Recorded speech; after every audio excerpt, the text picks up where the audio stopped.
It's time for reading updates. Thanks to your popular demand, I am talking about what I read in January and February, which includes why you don't do what you want to do in your creative business, true crime about stealing books, and a challenge on reading harder, reading things you wouldn't normally read.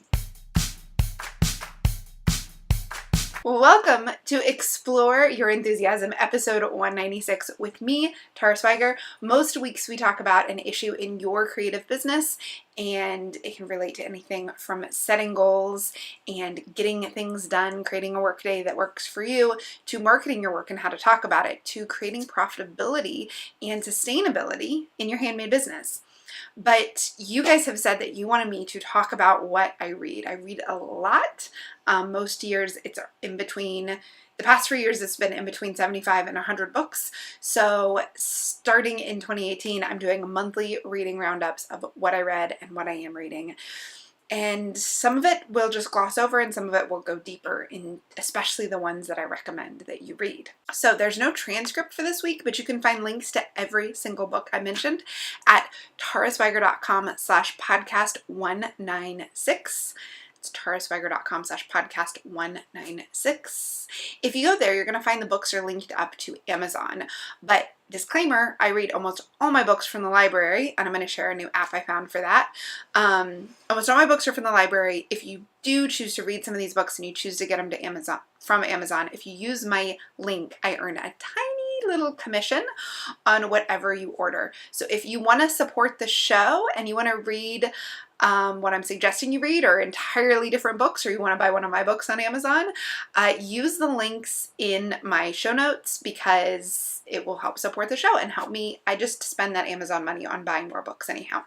So you're just supporting the book habit, keeping more books coming.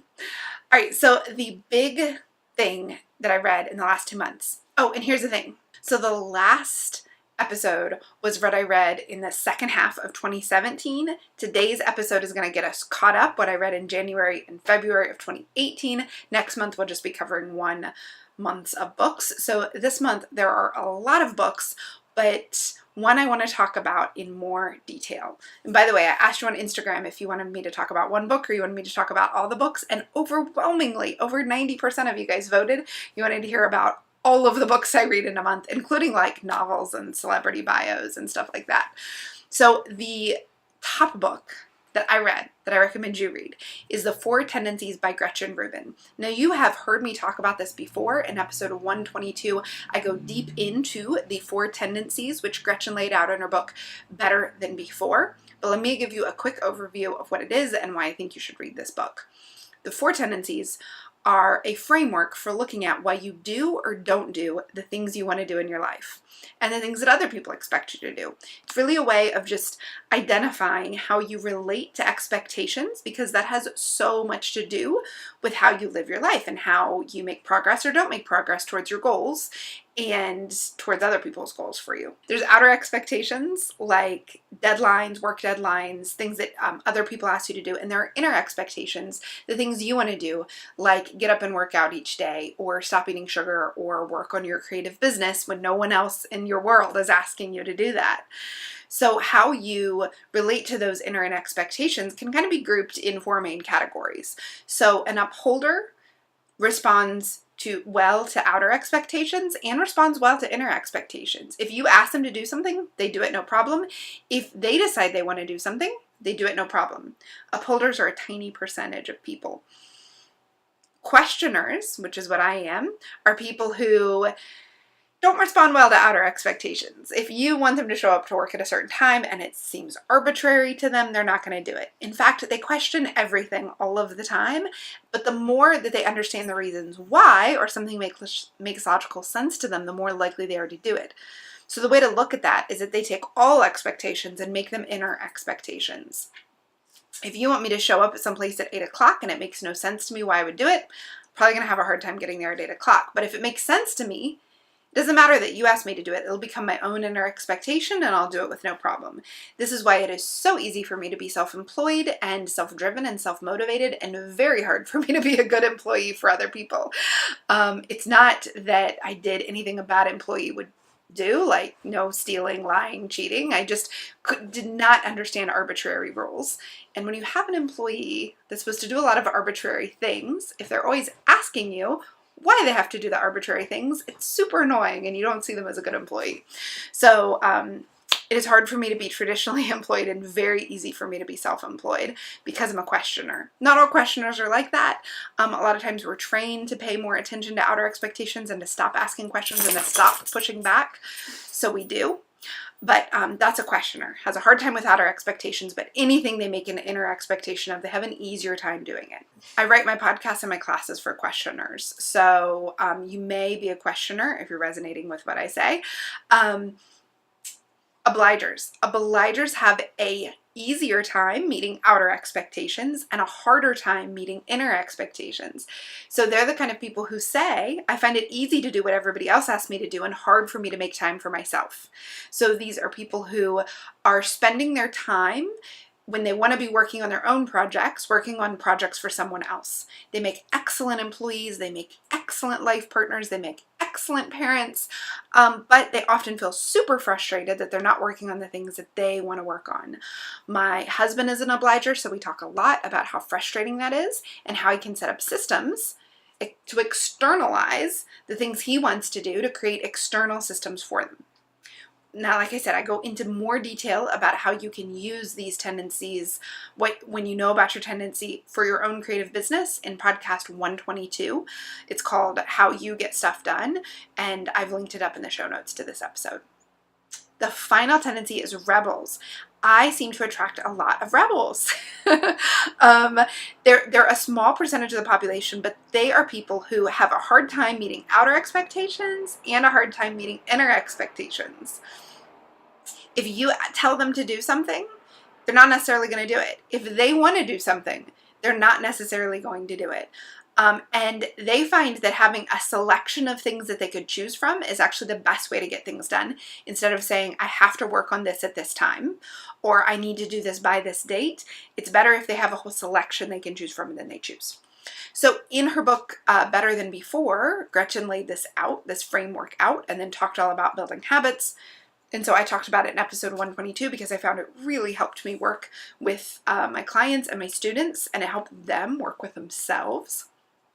And then she made a whole book just about the 4 tendencies, and the book's called 4 Tendencies. It came out recently. I read it in January, February, kind of overlapping the 2 months. And why I think you should read it. If you've listened to my podcast episodes about this and something about it resonated for you, or you took the quiz, or you even read Better Than Before, the 4 tendencies goes much deeper into how the tendencies kind of operate in the world and how they can continue to operate. And then there's a really cool part at the end of each tendency, which is how to deal with this tendency.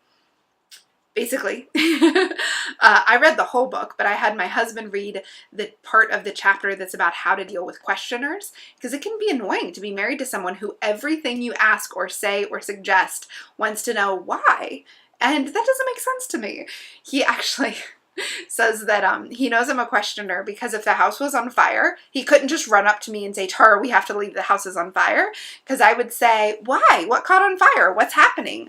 What should we do? What should we take? Why is there a fire?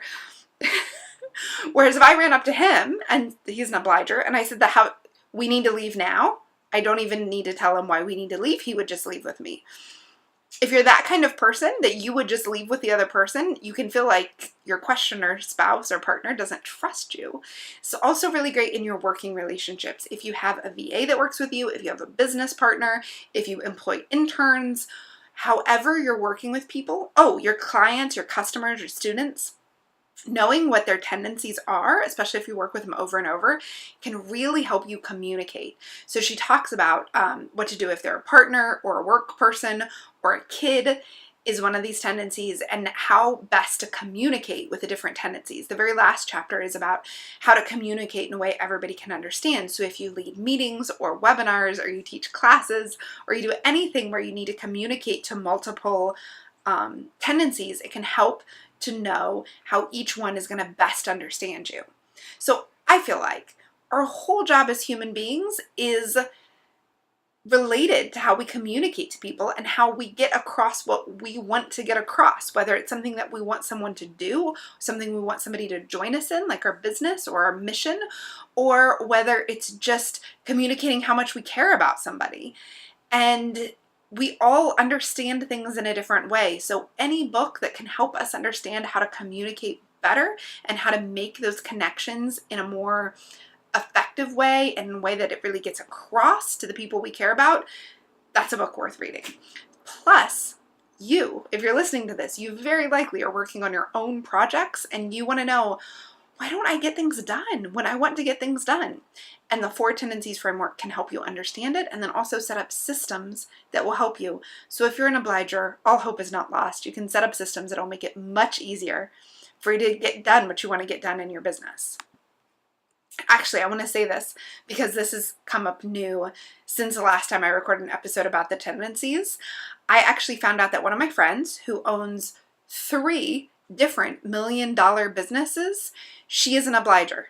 So I had heard from a lot of obligers, well, I just don't know if I can be self-employed. It makes sense that a questioner could be self-employed or a rebel, but I'm not sure if I could do it.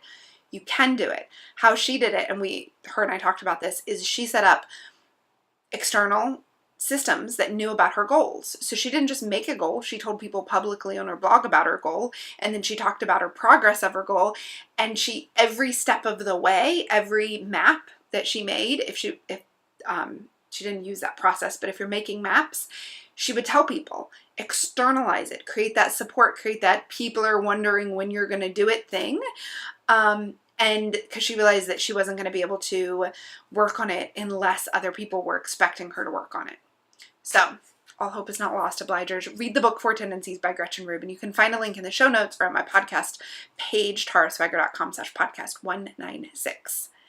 Now, the other books I read this month that are noteworthy is The Man Who Loved Books Too Much by Allison Bartlett. This is a book about it's a true crime book, and it's about a guy who wanted to collect rare books and didn't have the money, so he stole them. And it kind of follows his life and the unfolding of how he gets caught. It's really interesting. I don't normally read true crime, but I did because I decided to take part in the 2018 Read Harder Challenge. Now, I've linked up the Read Harder Challenge in the show notes so you can see it yourself, but what it is it's a challenge that Book Riot, the book website, puts out each year with a list of 24 prompts to read books or comics that you wouldn't normally read. And some of them might be right up your alley, right? Like number 3 in the Read Harder Challenge is a classic of genre fiction. In other words, mystery, sci-fi, fantasy, romance. You might already read classics in genre fiction all the time, but for someone who doesn't normally read genre fiction, maybe they just read nonfiction, that's going to challenge them to read something different, to expand what they're reading. So some of the examples that are kind of an expansion for me is a book of true crime. So I read The Man Who Loved Books Too Much, a book set in or about one of the 5 BRICS country, which is Brazil, Russia, India, China, or South Africa. A Western, I never read Westerns, and then there's also some comic suggestions, like a comic written or drawn by a person of color, and a comic written or drawn by the same person, because a lot of traditional comics are written by one person and drawn by another, but there's some great graphic memoirs, like Persepolis or Mouse, who are both written and drawn by the same person.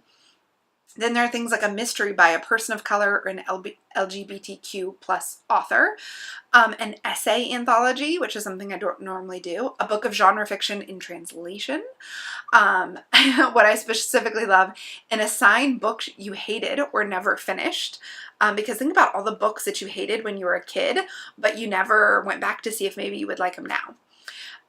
Also, one that I'm looking forward to is a sci-fi novel with a female protagonist by a female author. Those are kind of hard to come by. So I have a bookshelf in Goodreads, which is what I use to track all the books I want to read, called 2018 Read Harder. And basically what I did is towards the end of the year, I spent some time clicking around various lists. The Read Harder Challenge has a group on Goodreads where people are sharing their suggestions for the 24 different prompts. And I made a list in my bookshelf of books that sounded good that would reach all of these prompts, that would like cover, something on the list. And a couple books cover multiple things on the list. So I've got the list going. Then I've been checking the books out at the library, and then when I finish them, I'm just posting on Instagram. This is book 5 of the Read Harder Challenge. It's book 2 of the Read Harder Challenge. So that got me to read a book of true crime, and I super enjoyed The Man Who Loved Books Too Much, because it got me kind of thinking about collecting rare books, which is crazy. I don't need another hobby, but there is also another book that I read that I really liked this month is You Are the Placebo by Dr. Joe Dispenza. He talks all about the placebo effect and how the placebo effect is your own brain. Your brain is the placebo in the placebo effect. It's not the sugar pill that you take. It's what your brain is telling you the sugar pill is going to do. So he talks all about placebos, how the placebo effect actually works in our brain, and how our brain then makes our body make the changes.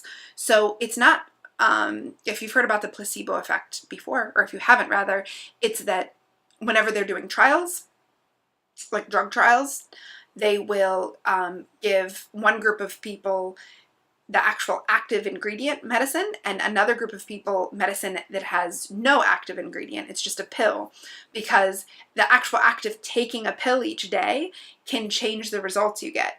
And a huge percentage of studies of drugs that people pay hundreds of thousands of dollars for each year, the placebo is actually just as effective or nearly as effective as the active ingredient. Because if your brain believes that you're getting a thing that's going to help it, a whole host of chemical things happen in your body. So it's not just in your head, but it's actually physically in your body. And he's got a lot of examples of that. And it's amazing how strong our brain is, and how amazing it is that if you believe that you're calming down and you start to breathe deeper because you believe that whatever you're taking is calming you down, then it's actually calming you down. If you believe that a surgery healed a part of your body, even if the doctors didn't actually give you that surgery, that part of your body will start to heal itself. He talks all about it. Super fascinating. If it sounds interesting to you, it's called You Are the Placebo by Dr. Joe Dispenza. Now, the other kinds of groups of books that I read this in the last 2 months is celebrity biographies. So one of the Read Harder challenges was a celebrity biography. And I gotta be honest, I read celebrity biographies kind of regularly. Whenever I see one, like at the end of last year, I read the one by the Property Brothers. And so this year I read, specifically for the Read Harder Challenge, a book that's been on my list for a while by Leah Remini called Troublemaker. It's about her experience growing up in the Scientology church, and then also a little bit of her experience in Hollywood. It's a lot about Scientology. If you've been watching her show on A&E, or is it AMC? I think it's A&E. Her book is great. Her book goes into details of her own story, whereas the A&E show really goes into details of other people's stories. Totally fascinating. Also, nothing to do with business, but you guys told me you wanted me to talk about all the books I read. So these are all the books I read, man. Also, the celebrity biography, which I feel somehow embarrassed by, and I don't believe people should be embarrassed for their like guilty pleasures at all, whether it's TV or chocolate or books. Do what you want to do. Like, enjoy it. Reading should be enjoyable. And yet, it feels funny to talk about celebrity biographies for some reason. I guess because I'm not the kind of person who reads celebrity magazines or knows anything. Like, it took me like 3 or 4 years to realize Jay-Z and Beyonce were married. Or Jay's favorite is that I didn't realize the Kardashians were people. I thought it was the, I guess, race on Star Trek, the Cardassians. For a long time, I thought people were just talking about the Cardassians from Star Trek. And it took me a while to realize those were people with an E TV show and a reality TV show. So celebrity biographies are like an odd thing that I secretly love, because it is so cool to learn how high-performing people in whatever field got to be there. Their childhood, their challenges, how they think about themselves, the story they tell themselves. Even when I think celebrity biographies are totally crazy, I still often really, really enjoy them. And I think it's because when I was a kid, I was in love with Lucille Ball. I love Lucy. Watched all the episodes because I would get it at the library in VHS tape. That's how old I am.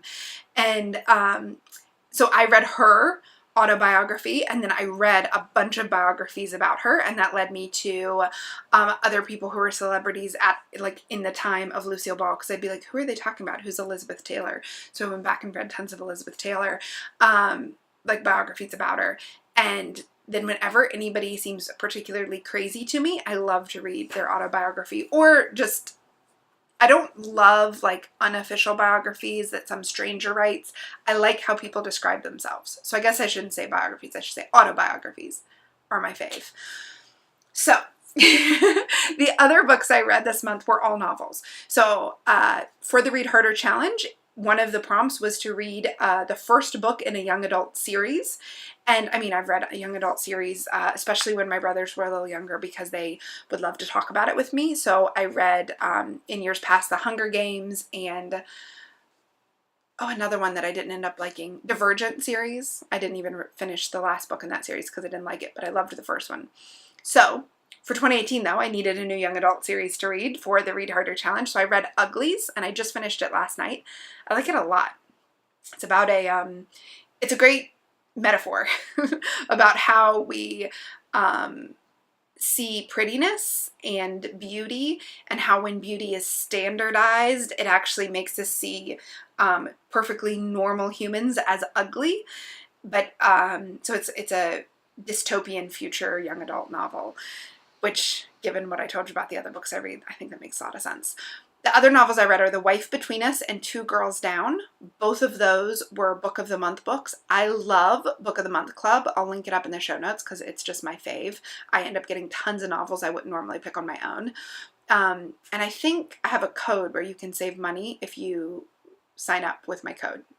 I'll try. I'll put that link in my show notes if I have that. I also read two mysteries, which I don't normally, I guess I do read some mysteries. The first one was Murder at the Vicarage, which is an Agatha Christie book. It was also the Read Harder Challenge because we're supposed to read a book of genre. Let me actually look what it is. A book with a female protagonist over the age of 60. And dudes, do you know how rare it is to find a book with a protagonist who's female, who's over 60? There's not that many. So Agatha Christie's Murder at the Vicarage, it's the first in the Miss Marple series. I kind of want to read all the Miss Marple books and now watch the TV show, which I've never seen before. But great, quick, fun, clever. It didn't really go the direction I thought it was going to go. I think I was expecting something else entirely. And then the last mystery, A Study in Scarlet Women, which is a retelling of a Sherlock Holmes story in which the protagonist is not male, but female. Her name is Charlotte, but she goes by Sherlock, so people don't know that she's a woman when she writes them letters and such. And that was also the Read Harder Challenge, and I'm trying to figure out which... it was a mystery by a person of color or an LGBTQ author, and it was a... there's another prompt, I think, that's a mystery with a female protagonist, maybe. But it was great. It was fun. It was funny. It was like... easy to read. I think I read it in a couple days. So I've got the next one in the series requested. I think it's called the Lady Sherlock series, which I don't love that, but it's super fun if you like Sherlock Holmes. I think you'll like it. She's got a lot of deductive reasoning, but kind of presents as being on the spectrum. So I'm not sure how I feel about that. Anyhow, those are the books I read this month. Those are almost all the books I read this month. I left out a couple small ones, but and ones that didn't really fit in or I didn't have anything to say about them. Those are the books I read in January and February, not just this month. Next month's reading roundup will be shorter. I mean, unless I just read 15 books in 1 month, I don't think I will. So if you have questions about any of these books or you want links to anything I talked about, find it at tarswiger.com/podcast196. I also linked up the Read Harder Challenge, the podcast about the 4 tendencies. Oh, and I want to tell you, I get my books from the library. I told you. If you want to buy yours on Amazon, it would super support my reading habit and these podcast episodes if you bought them by clicking within my post. Those links are affiliate links, which means I'll get a couple cents on every book that you buy through my link. And I want to tell you about the Libby app. So the Read Harder Challenge is sponsored by the Libby app, which is how I heard of it. What the Libby app does and this isn't an affiliate link or an advertisement or anything, because it's free, is it connects to your local library's ebook collection. So my library has a huge ebook collection, and they keep putting out flyers about it and keep trying to talk to me about it, but I can never get my library account when I'm on in a browser on my phone or computer to send me the ebook to my Kindle or my Kindle app. So I have the Kindle app on an actual Kindle. I read it on my phone. I read it on my tablet. Like, I just use the Kindle app to read books, and I couldn't get it from the library's ebook way of delivering it into my Kindle. Libby does that. You go to Libby, you plug in your address, it suggests your library, you log in with your library card and password, like whatever you use to log into your own library catalog, and it connects you. Then you can check books out directly from Libby, and then there's one button to send it to your Kindle. Once you connect your Amazon account, it'll send it right to the Kindle app. It'll show up on all of your devices where you use Kindle. I think that's so fantastic. It makes it so much easier. If this is not a problem you've ever had, then it might make no sense to you, but it wasn't a problem I had because I just wouldn't check ebooks out from the library. But I love to read things on my Kindle, especially when I travel. I have been known to pack, 3, 4 hardcover books for every trip I take. And having access to library books on my Kindle means I don't have to pack as many books, and I still can read what I want to read. So the Libby app, it's totally free. It'll hook up to your local library. It's very likely your library is on there. And if you're not using your library, go use your library. Figure out how to log into their catalog. You can search for books. You can reserve books. If your library doesn't have it, almost every library does interlibrary loan, where they will go get it from another library and bring it to your library for you. Super cool. Plus, librarians are wonderful. I love my librarians. If any of you are listening, which a couple of them tell me they see my videos and podcasts, I love you guys. You make my life so much better. So go to your library, use the Libby app. If you're going to buy from Amazon, go to my podcast episode, taraswiger.com/podcast 196. And then tell me if you enjoyed this, if you want more reading roundups, if you like hearing about what I'm reading, even the weird stuff, or if you want me to keep it just to the business-related books. Let me know. Thank you so much for listening, and I hope you have a very enthusiastic day.